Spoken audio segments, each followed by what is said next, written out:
Another type of muscle tissues are smooth muscles. So first I am going to write about the location where these tissues are located or found in the body. So locations.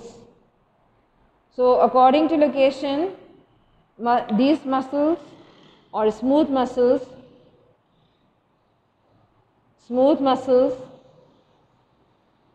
are found, ये body के अंदर कहाँ मौजूद होते हैं? In the walls of alimentary canal. In the walls of alimentary canal. And what is alimentary canal? This is also called the digestive canal. Parts of digestive system. Along with it, urinary bladder.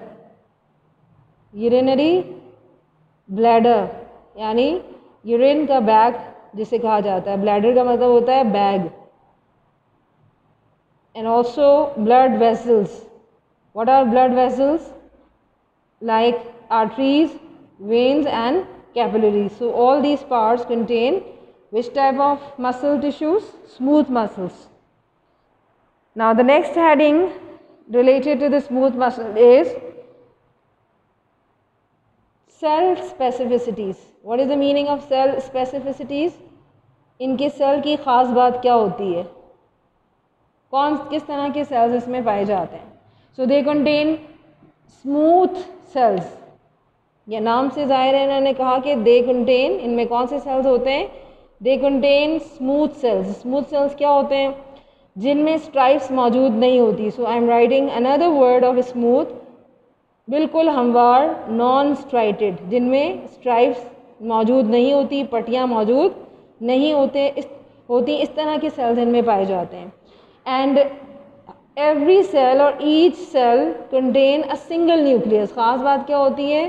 Each cell contains a single nucleus. This is the major difference between the previous skeletal muscles and the smooth muscle. कि यहाँ पर हर cell के अंदर क्या होता है?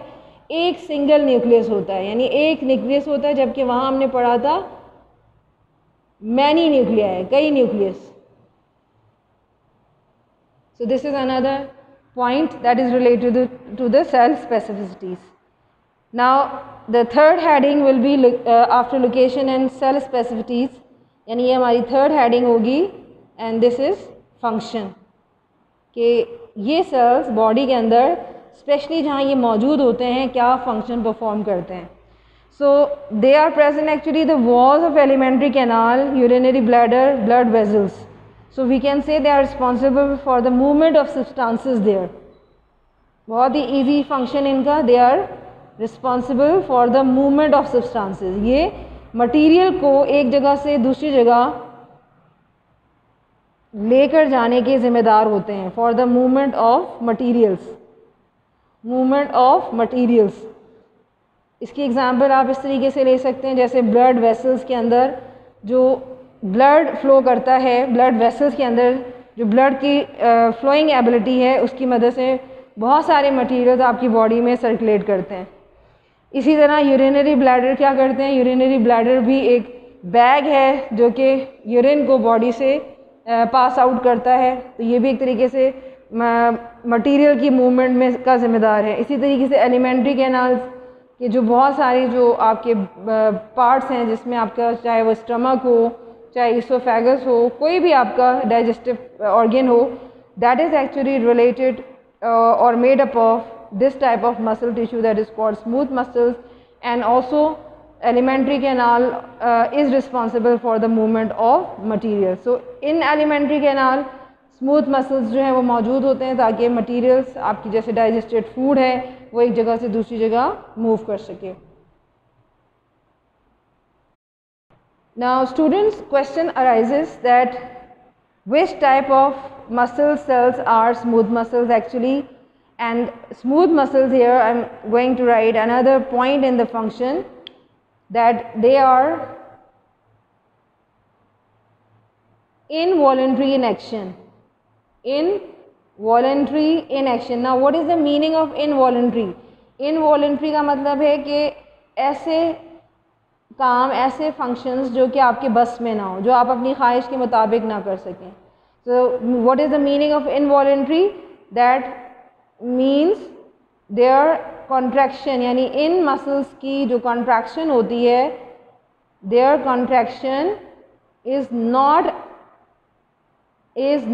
under the control of will, under the control of will. इनकी movement जो है वो हमारे बस से बाहर होती है, यानी हम अपने ख्वाहिश, विल का मतलब अगेन ख्वाहिश के मुताबिक हम इन मसल्स को की कॉन्ट्रैक्शन को कंट्रोल नहीं कर सकते. That's why the meaning of involuntary, that यानी एक तरीके से ये गैर इरादी फेल है. गैर इरादी फेल का मतलब जिसमें हमारे इरादों का, हमारे विल का कोई जो है वो इन्वॉल्वमेंट नहीं होती, हम अपने इरादे से इसको नहीं कर सकते. Now the diagrammatic representation of smooth muscles. First you have to make a square, and inside this square you have to make different long cells, because as you know that the muscle tissues are made up of bundles of long cells, and each cell here or bundle of long cell is called muscle fiber. Somewhat you can say कि हम जब muscle fibre draw करते हैं तो हम इस बाज़ दफ़ा ऐसे भी ड्रॉ कर देते हैं, हैविंग और कंटेनिंग वन और मैनी न्यूक्लियस. सो समहाउ अगर ये इसके अंदर इस तरह से पट्टियाँ सी बनी हो, स्ट्राइप्स बनी हो, तो हम इसको क्या देते हैं, स्ट्राइटेड सेल्स, स्ट्राइटेड सेल और स्ट्राइप्ड सेल. और अगर ये एक लॉन्ग सेल आपका, बंडल ऑफ लॉन्ग सेल का मतलब सिर्फ लॉन्ग सेल आपका जो मसल फाइबर है, इसमें एक या दो न्यूक्लियस हों लेकिन अंदर स्ट्राइप्स ना बनी हो, तो फिर इसको नॉन स्ट्राइटेड कहा जाता है. तो इन दिस केस इसी तरह के जो लॉन्ग सेल्स हैं, मसल फाइबर्स हैं, हम यहाँ पर ड्रॉ कर रहे हैं ताकि आपको आइडिया हो जाए कि हमने स्टार्टिंग में मसल फाइबर्स किसको कहा था. तो ये इस तरह से आप ड्रॉ कर लें. एंड एवरी सेल, यहाँ पर देखें कितने सेल्स हैं, 1 2 3 4, इस तरीके से हर सेल आपने ड्रॉ किया और उसमें आपने एक सेल के अंदर एक न्यूक्लियस इस तरह से आप अपनी मर्ज़ी से ड्रॉ कर लें. सो here I am making one nucleus in every cell. So this point will be cleared from this cell specificity that each cell contains a single nucleus. तो ये आपके मसल फाइबर हो गए.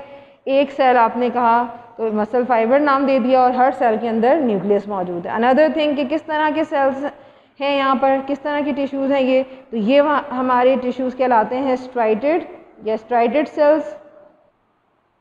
और जो हमारा सेकंड टाइप है वो कहलाता है नॉन स्ट्राइटेड. तो हमारे पास जो स्मूथ मसल्स हैं वो कौन सी कैटेगरी में आते हैं बेटा, तो ये आते हैं नॉन स्ट्राइटेड सेल में, क्योंकि इनके अंदर मैंने इस तरह की स्ट्राइप्स यानी ऐसे स्ट्राइप्स नहीं बनाई, पट्टियाँ नहीं बनाई.